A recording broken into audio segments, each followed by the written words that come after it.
We've all come to expect solo duo bases to be cramped, awkward, and not exactly player-friendly. Feros isn't about that, just simple and efficient, exactly what every player needs. Easily expandable, with all the deployables you need. An open core for 30 barrels or 20 boxes, with smooth and easy move. Even an inside area with smart turrets and hidden beds. And of course, plenty of ways to finish an online raid, and yes, I'm talking about peaks.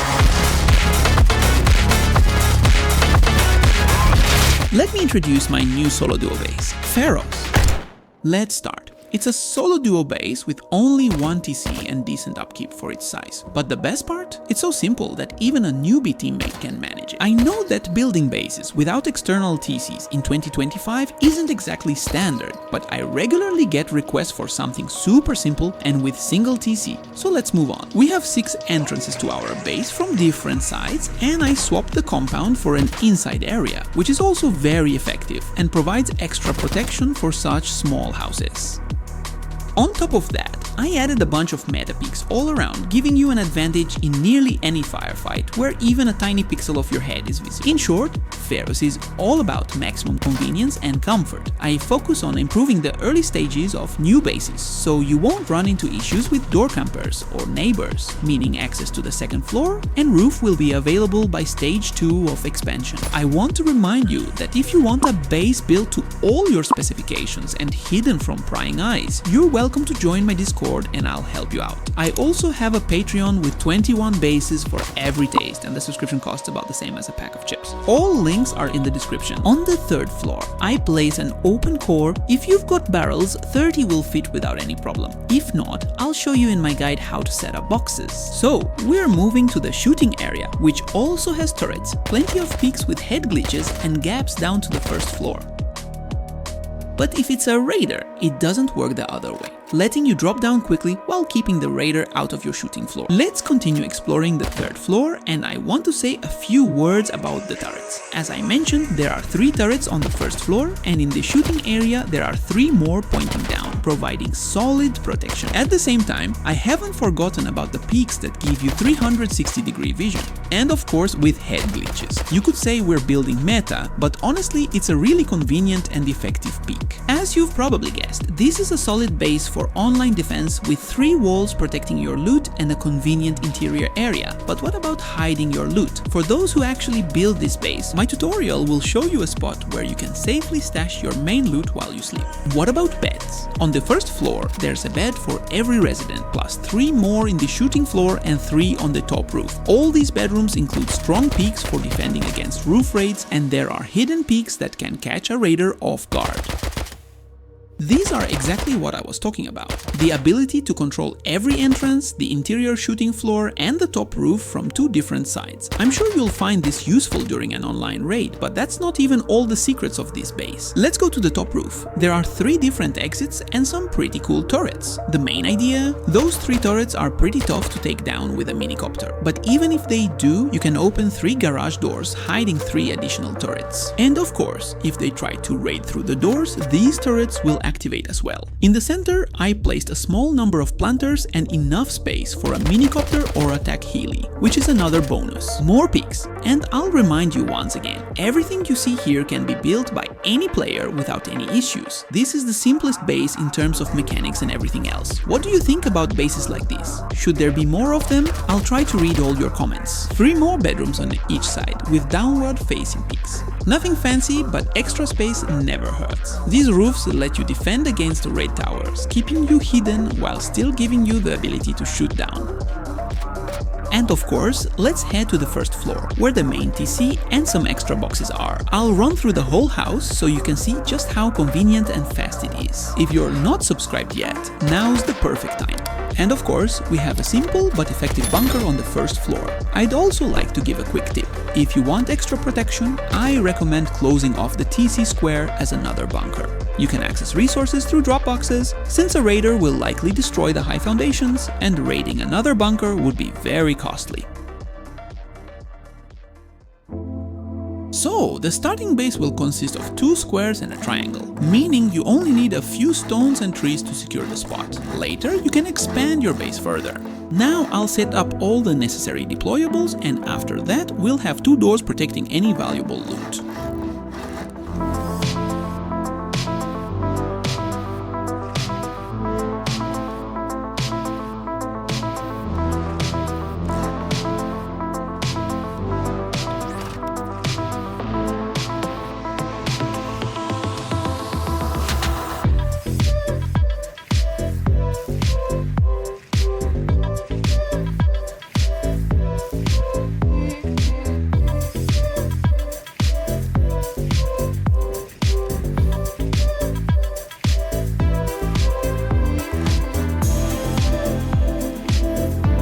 let's continue. Now we need to build a wooden foundation, not a twig one, and surround it with other foundations. Also, don't forget it needs to be high, otherwise the bunker won't work.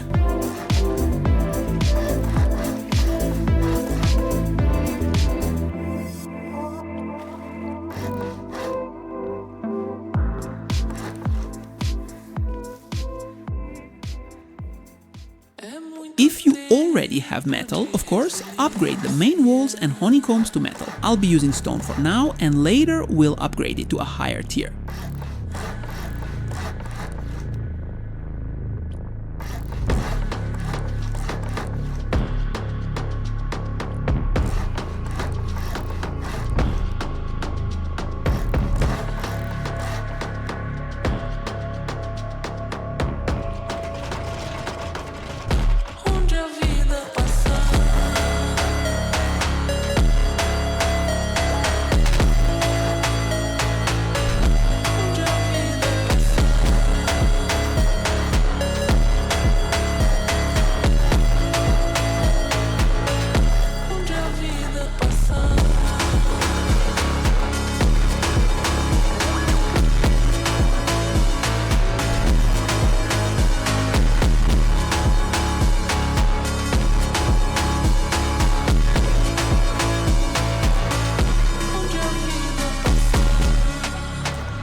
this is